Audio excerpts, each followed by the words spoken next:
दोस्तों, इस भागदौड़ भरी दुनिया में पैसा ही ऐसी चीज है जो सभी लोगों को काबू में रखता है। अगर सभी के पास अनलिमिटेड पैसे आ जाए तो वो बहुत ज्यादा खर्च करने लगे, पर अफसोस ऐसा कभी नहीं होगा कि सभी के पास अनलिमिटेड पैसा आ जाए। इसलिए चले मैं आपको इस वीडियो में 8 ऐसे तरीके बताऊंगा जिससे आप अपने बहुत सारे पैसे बचा सकते हैं। तो वीडियो पर अंत तक बने रहिएगा। Limit house hold expenses. अगर आपको भी अपनी बचत को बढ़ाना है और खर्च को कम करना है तो आपको उन्हीं चीजों को खरीदना चाहिए जो आपके लिए उपयोगी है। आप उन चीजों की लिस्ट बना सकते हैं जो आपकी जरूरत का सामान है और उस लिस्ट में आप यह देख सकते हैं कि कौन सी चीज अननेसेसरी है। अगर इस ट्रिक को अपनाते हैं तो आप अपनी बचत को बढ़ा सकते हैं। Good by two unnecessary spending. आपको अपने खर्च को ध्यान से समझना चाहिए कि कहाँ आपके पैसे फिजूल खर्च हो रहे हैं और फिजूल खर्च को तुरंत बंद कर देना चाहिए। इससे निश्चित ही आपकी बचत बढ़ जाएगी और आपके पास भविष्य में काम आने के लिए पर्याप्त पैसे होंगे। Reduction in technical expenses. हम अपने दैनिक जीवन में काम आने वाली तकनीकी चीजों पर बहुत ही ज्यादा खर्च करते हैं। अगर यह खर्च हम बचा लें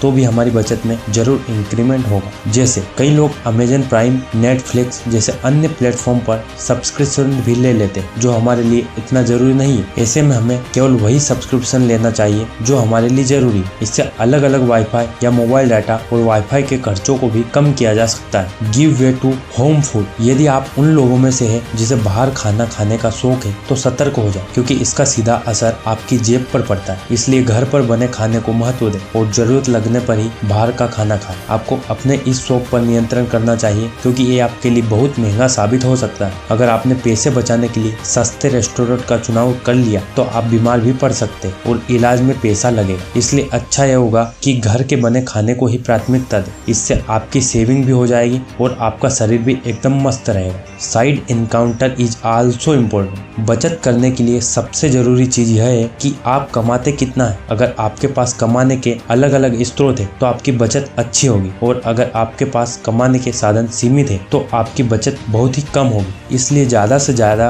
बचत के लिए आपको अपने कमाई के स्रोत भी बढ़ा देने चाहिए। Save by making a fixed budget. देखो दोस्तों, आपको अपनी बचत के लिए आपको यह पता होना जरूरी है कि आप खर्च कहाँ कर रहे हैं। आपको अपने खर्चों को लिख लेना चाहिए। आपको अपना बजट तैयार कर लेना चाहिए। इसके बाद इसमें से आप किस चीज की जरूरत नहीं है उसे हटा देना चाहिए। Investment should be right. देखो, सबसे पहले मैं आपको बता दूं कि अगर आप बचत करना चाहते हैं तो आपके पैसे को निवेश करना भी जरूरी है, क्योंकि अगर आपने अपने पैसे निवेश नहीं किए तो आपके पैसे जितने आप बचत करते हैं उतने ही रह जाएंगे। इसके लिए आपको पूरी रिसर्च करके अपनी बचत को अच्छी जगह पर निवेश करना चाहिए जिससे हमें भविष्य में अच्छा रिटर्न मिले। Be cautious while shopping. देखो, अपनी बचत को बढ़ाने के लिए अपनी शॉपिंग को भी सीमित करना चाहिए। हमें फालतू मार्केट में नहीं घूमना चाहिए, क्योंकि अगर हम फालतू मार्केट में घूमने जाते हैं तो हमारे फालतू खर्च भी होते हैं। इसलिए हमें सीमित ही मार्केट में जाना चाहिए। आपके खाने की चीजों को देखकर जी ललचाता है तो अपने मन को नियंत्रण में रखें। इससे आपकी बचत में वृद्धि होगी। दोस्तों, इसमें हमने आपको जो भी जानकारी बताई है, अगर आप इन 8 पॉइंट पर ध्यान रखेंगे तो मुझे आशा है कि निश्चित ही आपकी बचत बढ़ जाएगी, जिससे आप भविष्य में आने वाले संकट से बच सकते हैं।